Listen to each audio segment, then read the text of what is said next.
Before we get into our Senior Bowl winners and losers video, if you guys want a 2024 NFL mock draft right after the Super Bowl ends, which I want to do, then type me in the comments section so we can show the bosses it should be a priority here at Chat Sports.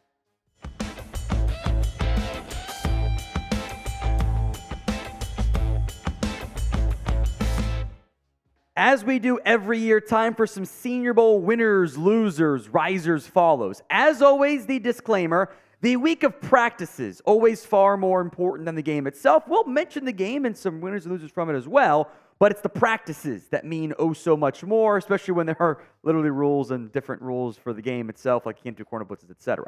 All right, Senior Bowl winners, we'll start positive here. Maybe no bigger winner this week than Darius Robinson. I had not gotten to him. I will never lie to you guys, be like, oh yeah, I've watched, all these dudes, before the preseason begins. No, that's not how it works. I had not done anything on Darius Robinson. I clearly should have. He was awesome this week at practice. He was voted the overall practice player of the week by NFL scouts and execs. So if you don't want to believe me, you can just believe them as well. I don't know if he'll end up being a first-round pick. I think there's some blending of the lines between his Senior Bowl performance and Daniel Jeremiah putting him in his top 32. But I was very impressed by Robinson. Inside-outside flex, a lot to like on that front. Overall, the offensive linemen are really, really good at the Senior Bowl and in this class. Maybe none more impressive than Jackson Powers-Johnson. If you were doing the mock draft sims, you could still get him in round 2 going into the week. That was really, late round 2. That was maybe never all that realistic. After a great week where he did leave early because of a hamstring injury, but already proved everything he needed to prove, center guard capabilities, I have a tough time seeing him not being a top 25 pick. Certainly could be wrong. I've overreacted before to the Senior Bowl stuff, but I think JPJ is, whether center 1, center 2, looks like a first-round pick. Next up is Quinyon Mitchell, the cornerback from Toledo, who we had put in some first-round mock drafts and will not be leaving that anytime soon. He was voted the top defensive back by the opposing wide receivers this past week, which is always a good sign. He looked like one of the best players there this week. And I always like the Senior Bowl because early on, they do a great job of getting the film stuff out there to the media. It's awesome, even if you're not even there. Other thing is, you get these smaller school guys answering some questions about upping their level of play. Okay, you were at Toledo, that's great. How do you go against some good, wide receiver, some better talent? Answer, a resounding, I got this from Quinyon Mitchell. Who is your favorite NFL draft prospect at this year's Senior Bowl? Was it Mitchell, JPJ, Robinson, somebody else altogether? We'll get to the quarterbacks on today's show, I promise you. It's the pinned comment on today's video, so if the ad comes here on YouTube, take advantage of it. Head down there and let me know. Next up is Jarvis Brownlee, the Louisville corner. He got the top American cornerback group, by the way. Again, he looked great. In general, it is really tough playing corner in these Senior Bowl practices, especially the one-on-one drills, because you've got a two-way go against shifty receivers, and you can't use something to your advantage or use the scheme to your advantage. It's just man-on-man, and you almost have to guess. He guessed right a lot in this week of practice. Very impressive performance out of Brownlee. Helped his draft stock a pretty good amount. Dylan Lenning's pronounced Lob the running back from New Hampshire. Didn't do that much in the game. Was a little bit more limited from that perspective. But had a great week of practice, catching and running the football. The easy comp is Danny Whitehead, small school back, but it actually kind of does fit. Of all the backs in the game itself, maybe the most impressive, apologies to guys like Cody Schrader and even Kamani Vidal, was Amani Bailey. The one guy who moved the ball super consistently in this football game. The American team lost, which is kind of hilarious once we get to the passing results from the national team. But 10 carries, 53 yards, 4 catches, 35 yards. Very impactful stuff. The most combined yards of any one player in that game. Did not win MVP, though, which we'll get to later on in today's show. A lot of receivers I want to talk about here. How about Ladd McConkey out of Georgia? Is in the running for one of the best receivers present at the Senior Bowl. This is the type of matchup with his speed and shiftiness and overall route running. The one-on-one drills are rigged in his favor. It's almost impossible to cover him because he gets a two-way go and you can't really stop that when you're that dynamic. I wouldn't even say he was the best receiver necessarily. There were some other guys who got votes there. Maybe the one who helped to stock the most. Because McConkey, we're kind of counting it twice, like the things he does well. Roman Wilson out of Michigan had himself a very strong week of practice. Probably even a little bit better in the team drills, which should matter quite a bit there. This is the type of environment that you want a player like Roman Wilson to impress. We know he's talented, but he was limited in that Michigan offense that ran the ball so much. Not really a thing at the Senior Bowl. Did not play in the game. Looked awesome at this week of practice. Now, today's show is made possible by Prize Picks. You go to prizepicks.com/CLNS and use code CLNS. You'll get a first deposit match up to $100. It's daily fantasy made easy. They did not offer anything for the Senior Bowl, which is for the best because I would not have gotten my Prize Picks rights based on the numbers that I thought were going to happen. That's why you don't do it, because it's just kind of a weird all-star game anyway. But you can do NFL, Super Bowl, one more game left. You can do college basketball. You can do NBA. And you can just do some fun stuff until the football comes back. 2 or more player stat projections, 2 to 6, more than or less than on those stat projections. I love going the more than route. Sue me. Here are my picks. More than Patrick Mahomes, a half passing yard. More than Christian McCaffrey, 88.5 yards on the ground. And more than Travis Kelce receptions. Again, it's a freebie on the Mahomes side. Again, folks, go to prizepicks.com/CLNS and use code CLNS for a first deposit match up to $100. That link is going to be in the comments section and the description of today's show. One more time for y'all. It's prizepicks.com/CLNS and use code CLNS. Some other receivers I wanted to make note of here. It was a really great group. Ricky Pearsall is a very good player. He's going to be day 2, early day 3 pick. Javon Baker from Central Florida. Malachi Corley, a day 2 pick out of Western Kentucky, was actually the national team wide receiver. A lot of the national team receivers did not play.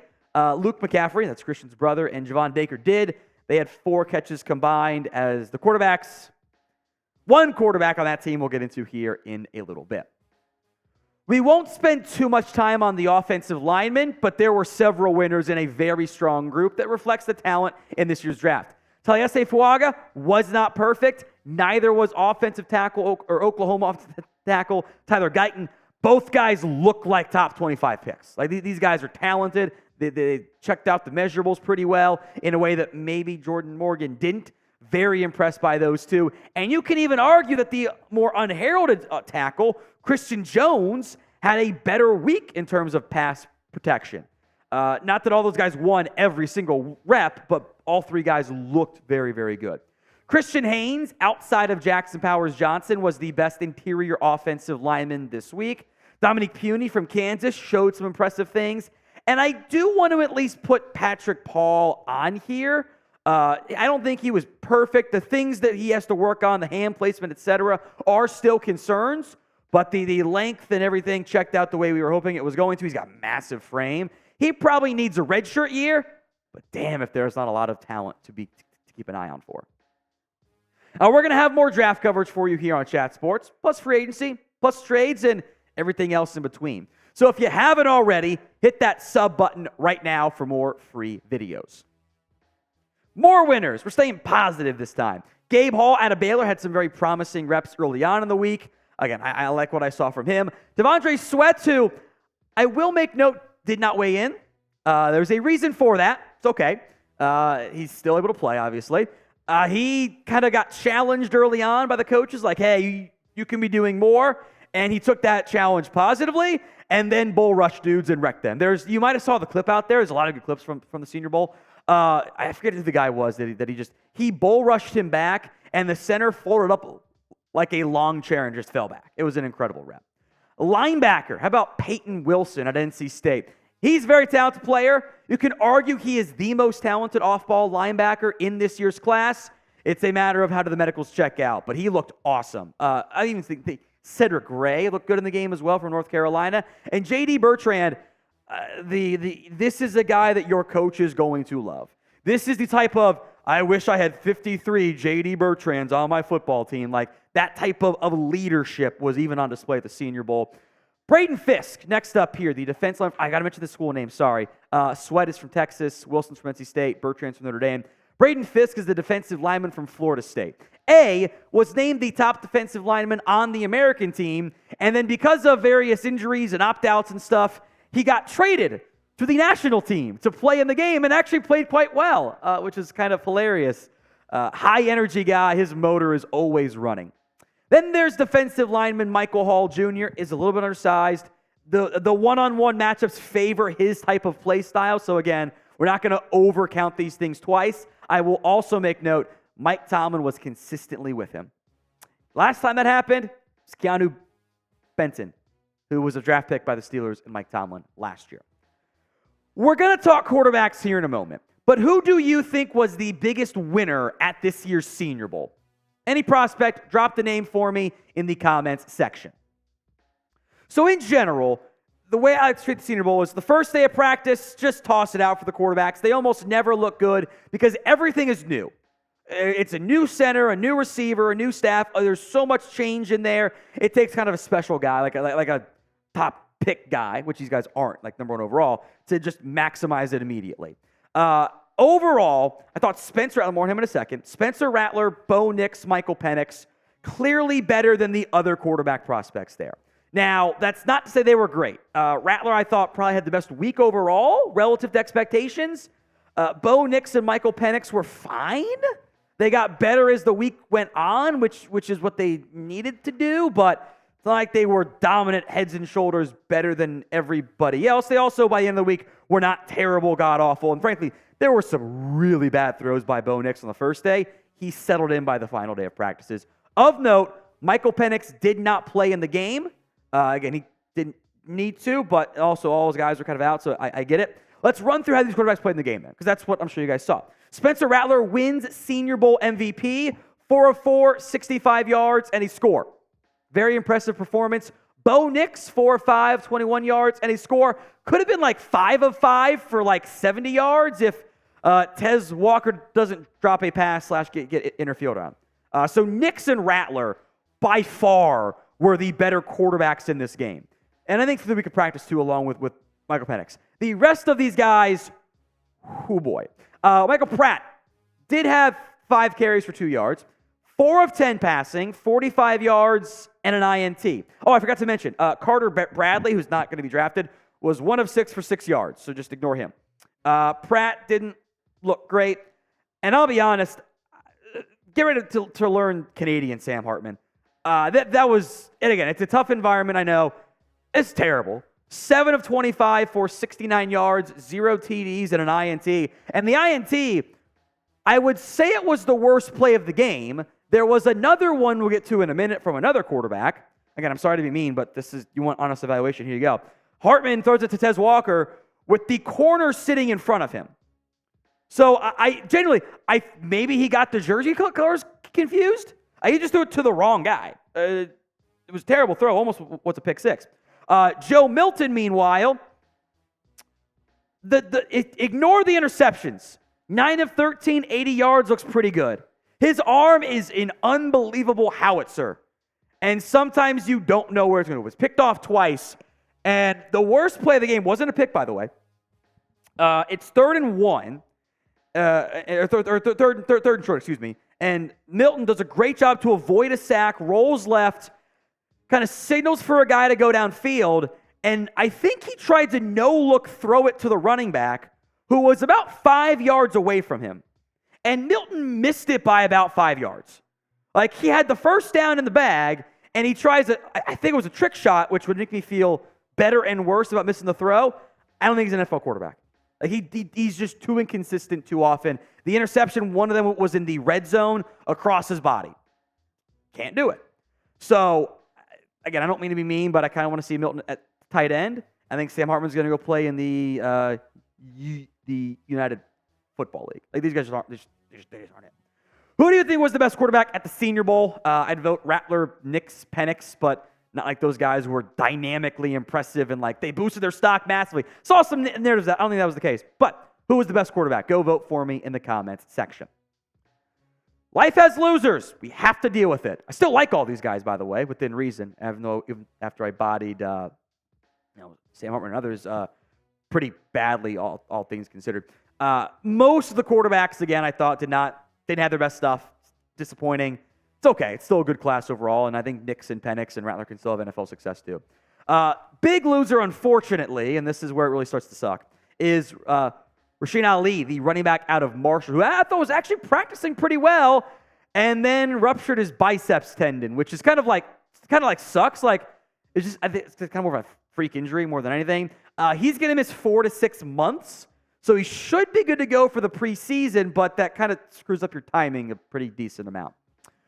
Who do you think was the biggest loser at this year's Senior Bowl? Prospect or whatever. Go ahead and vote for me in the comment section. Maybe it was the receivers who didn't get much good quarterback play once Rattler and Nix were out of the game.